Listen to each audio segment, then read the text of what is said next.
একটা দাওয়াত দিচ্ছি, প্রথম আসো দেখি 21শে অগ্রহায়ণ। কবে? 21শে অগ্রহায়ণ। কোথায়? Knowledge city. নলেজ সিটি, হ্যাঁ 21শে অগ্রহায়ণ। আপনাদের এলাকার অনেক ছেলে আমার নলেজ সিটিতে পড়ছে, আপনারাও পাঠাবেন। পুলিশ হলে ছেলেরা পড়ে, খাতরা তোমার এলাকাও প্রচার করবে, ছেলেদেরকে পাঠান। 4 থেকে 8 ক্লাস পর্যন্ত চালু হয়েছে, এক এক বছরে এক একটা ক্লাস বাড়বে। 2027 থেকে ইংলিশ মিডিয়াম স্কুলও চালু হবে এবং গার্লস স্কুলও চালু হবে।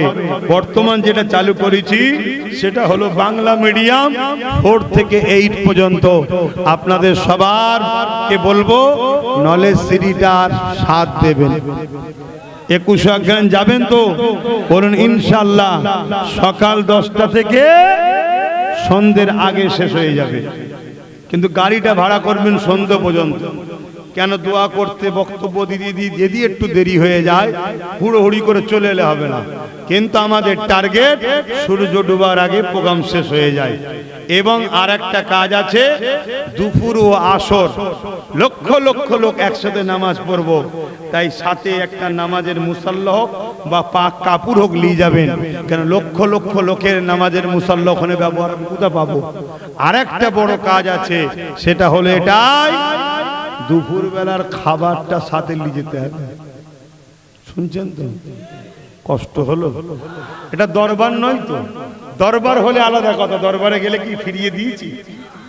এটা তো নলেজ সিটি, শিক্ষা প্রতিষ্ঠানে। এখন যদি 5 লক্ষ লোক যায়, গড়ে 5 ধরছি, তাহলে 20 টাকা করে যদি মাথা পিছু ধরা হয় 1 কোটি টাকা খেতে চলে যাবে। তাহলে শিক্ষা প্রতিষ্ঠান করবো কোথা? খেয়েই শেষ, ঠিক না?